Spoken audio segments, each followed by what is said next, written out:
All right, so in this video, we're going to discuss where this particular Taylor series recipe actually comes from.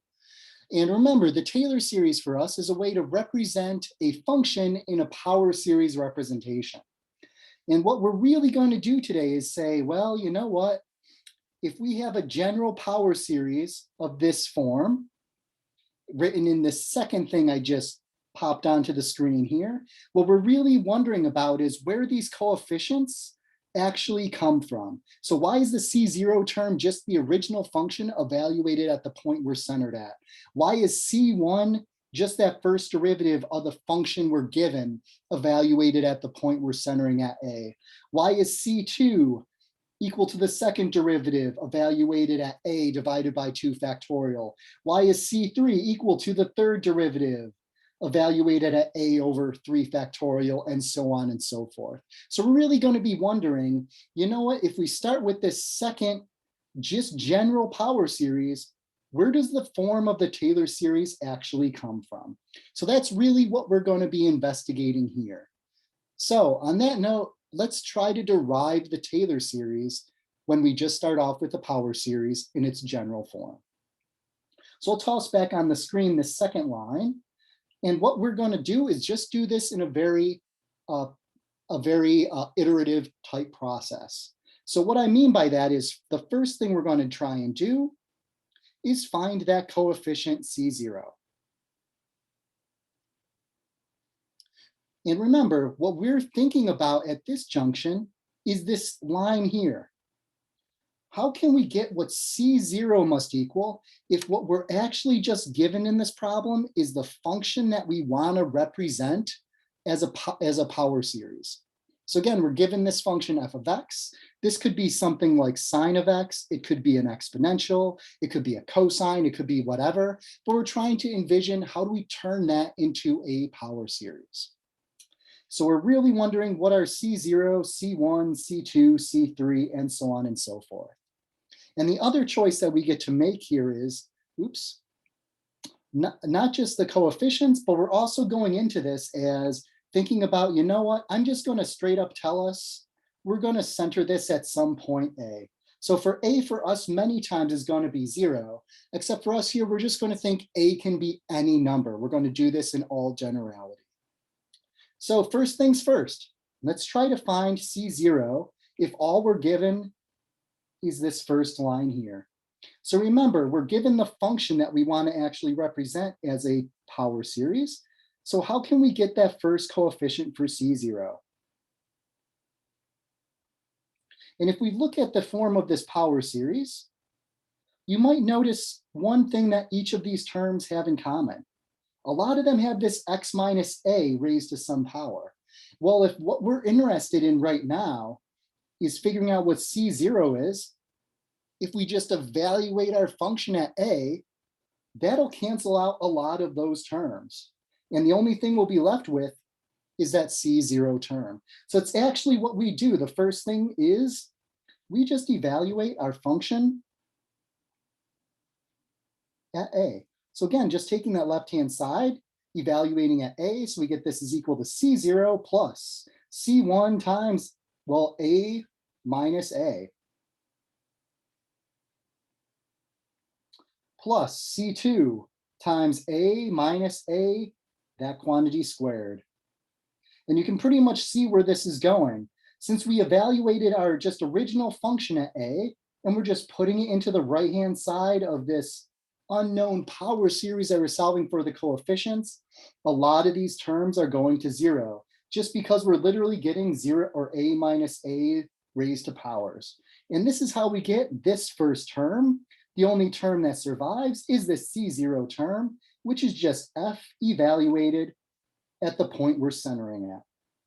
So that's how we get the first coefficient of C0. So that first coefficient we found, which means our goal next is to figure out what C1 is equal to. All right, so the second thing, let's find the second coefficient of that power series for any function that's differentiable f of x. And well, we're going to kind of use the same idea that we did previously for C0. But the only difference here is we already know if we evaluate just our power series at x equals a, we're only going to get back the C0 term. Well, this is where the differentiability of our function comes in, because if we just take that generalized power series and we differentiate power series, like we've talked about before, we will find that the derivative is equal to, the C0 term goes away because that's just a constant, and then we get equals C1,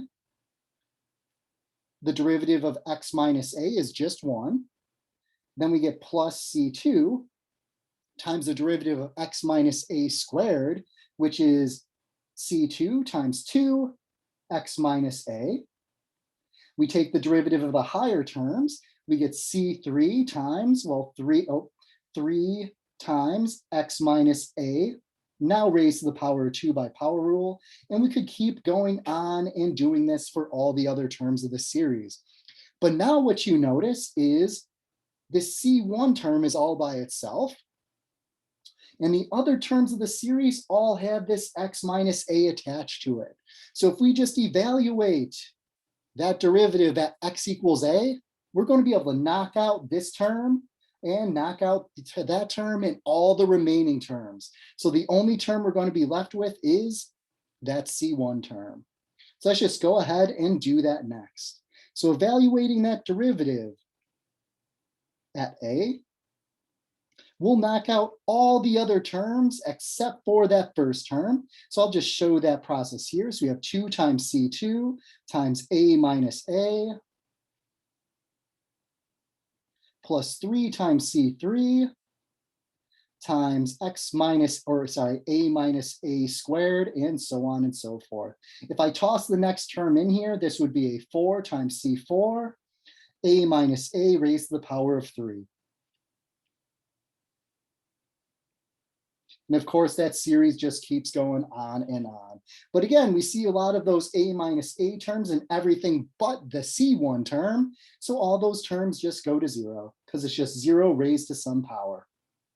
So again, what we're left with in this case is, well, C1 is equal to f prime, our function that we care to find the power series of, evaluated at a, just the derivative of that function. And that's how we get C1. And well, we're actually going to be able to continue this process for every single other coefficient. We continue the same idea of how we found C1 to find C2.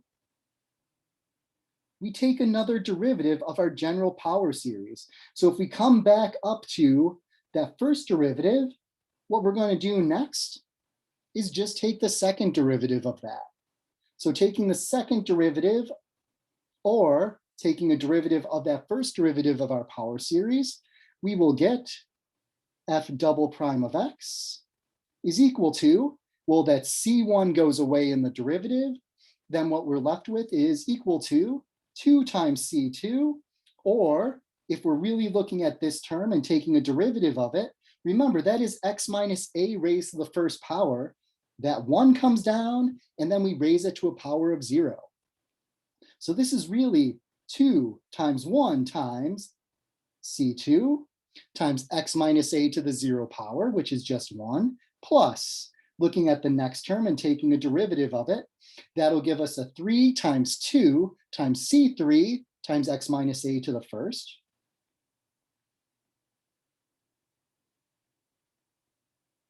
And if we took a derivative of the next term, we would see that it's 4 times 3 times C4 times x minus a squared, and so on and so forth. And once we have that second derivative of here, again, what we are solving for is this C2 term. We just notice, well, if we evaluate that second derivative at a lot of stuff will cancel out. Basically, all of those upper level terms or higher order terms are going to cancel out when we evaluate that second derivative at the quantity a. So what this gives us then is we now have this relation that the second derivative of the function we're finding its power series of, evaluated at a, is equal to 2 times 1 times C2. And then when we go ahead and solve for that C2 coefficient, we get that this is f double prime evaluated at a all over 2 times 1. Another way that we can write 2 times 1, 2 factorial. And this pattern will actually keep up. If we went for the C3 term, we would do the same exact thing for the C3 term. Oops. Guess this is technically the fourth thing we're doing. Find C3. What we would do is, well, we start off with the second derivative and we differentiate that. So the second derivative that we differentiate will give us a third derivative of that general power series, which means that first term goes away.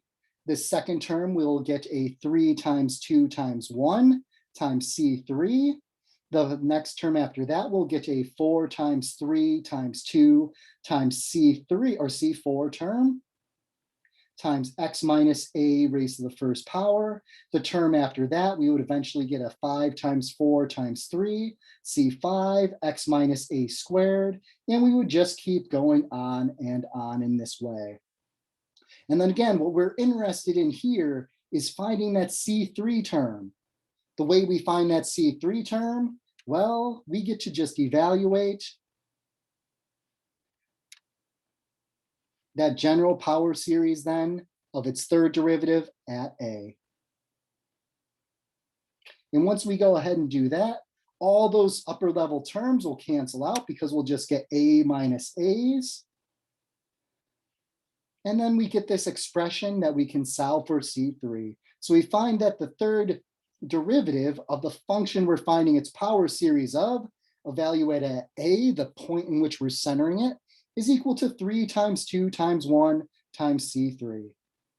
So again, if we solve for that C3 term here, that coefficient of the power series, we get that C3 is equal to the third derivative of our function that we're finding the power series of, evaluated at a, the point in which we are centering it at, all divided by 3 factorial, which is how we can write 3 times 2 times 1. And this is how every single term of that Taylor series can be found. And in general, what we find, again, if we kept doing this, take a derivative of the power series that we had before, evaluate it at a, solve for the coefficient. Eventually, we find that the nth coefficient of our power series is equal to the nth derivative of the function that we care about finding its power series of, evaluated at a, all divided by n factorial. And if we go, that is exactly how we're finding this Taylor series recipe. So if we start off with any differentiable function to find its coefficients of its Taylor series, we use this exact formula.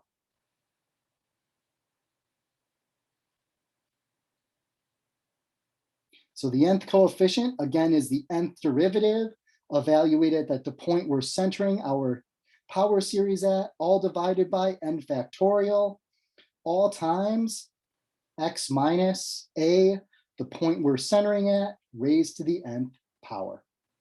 And that is our Taylor series.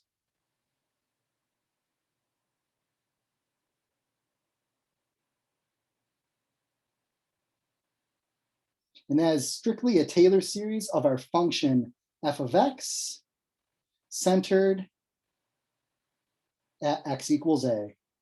Because again, that is the point in which our Taylor series is being evaluated for both the coefficients as well as the quantity x minus a raised to that power n.